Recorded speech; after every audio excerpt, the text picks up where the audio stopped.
Hey guys, Pitmaster here. I'm here to give you 3 lessons from UFC 300.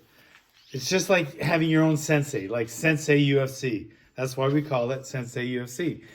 It's lessons you learn for the street, for your martial art, from the UFC. So like you don't have to go out or send your students out to go start fights in the street so you can, see what works and what doesn't.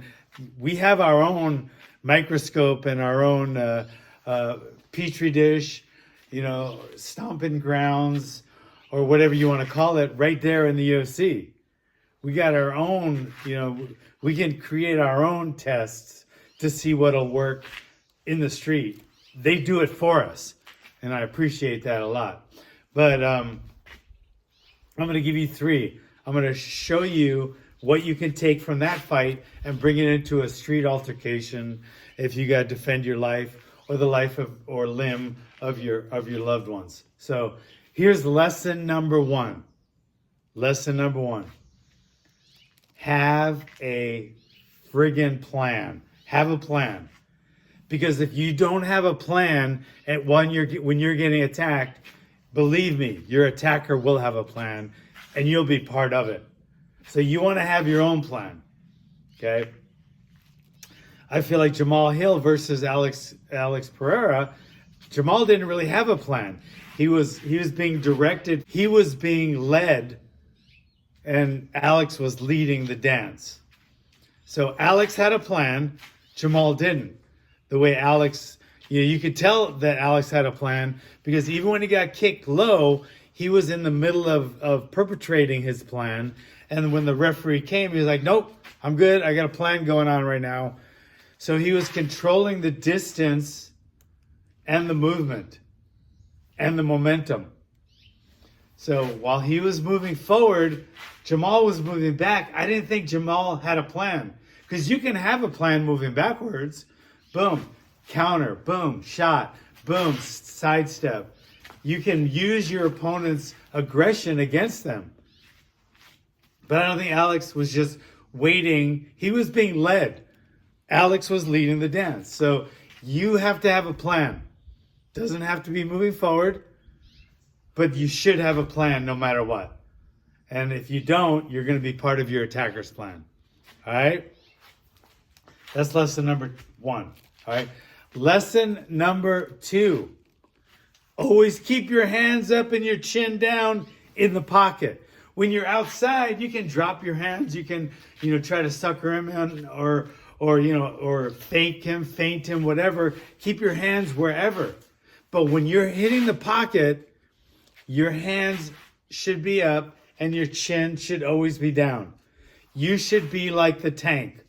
You should have a lot of artillery, but you should be armored. You should be covered when you're in the pocket. And when I say in the pocket, I mean close enough to be punched in the fucking face. When you're in that pocket, hands up and chin down. Like I said, be like a tank when you're being offensive, because you want to be defensive too. A tank has armor when it's shooting its cannon. Your armor is going to be your chin being down and your hands being up. Okay? Justin Gaethje didn't do that when he was fighting Max Holloway.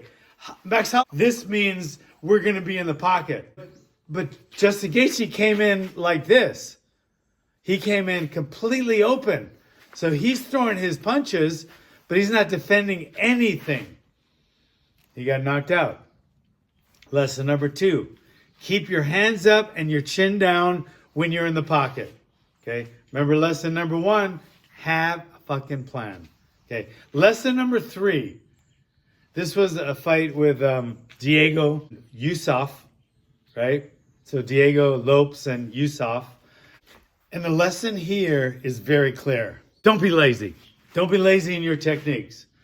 Because just like when you see guys getting knocked out, like maybe Francis Ngannou, his last fight, bringing the jab back here, and he got tagged. This is just kind of being lazy. Because gravity, right, will just bring your hand down. People don't do this, bring it up. They bring it down because it's easier to bring it down than bring it up. Okay? It's easier to bring it down than bring it up.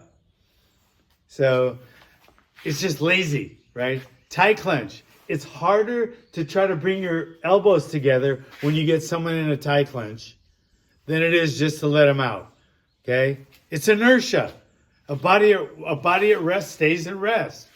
So you tend to be a little lazy. Okay? Your arms should be tight during a tight clench. Your elbow should almost touch if you could. The neck should be right in between there, and you're squeezing it, because being up here is lazy, and you can get caught with an uppercut or a takedown. In this case, it was a brutal uppercut, and it knocked Joseph up, because Joseph was just kind of hanging on here instead of being more diligent and bringing his elbows together. Believe me, I'm not putting these guys down, none of them. Just make that clear. I'm just trying to point out ways where you can learn from it, and it can help you. 3 lessons. Always have a plan. Keep your hands up and your chin down in a clinch. And don't ever get lazy during the fight. All right, guys? 3 lessons. Thanks for coming. Don't let anyone take your lunch money. Live clean. Train hard. And I'll see you. Thanks.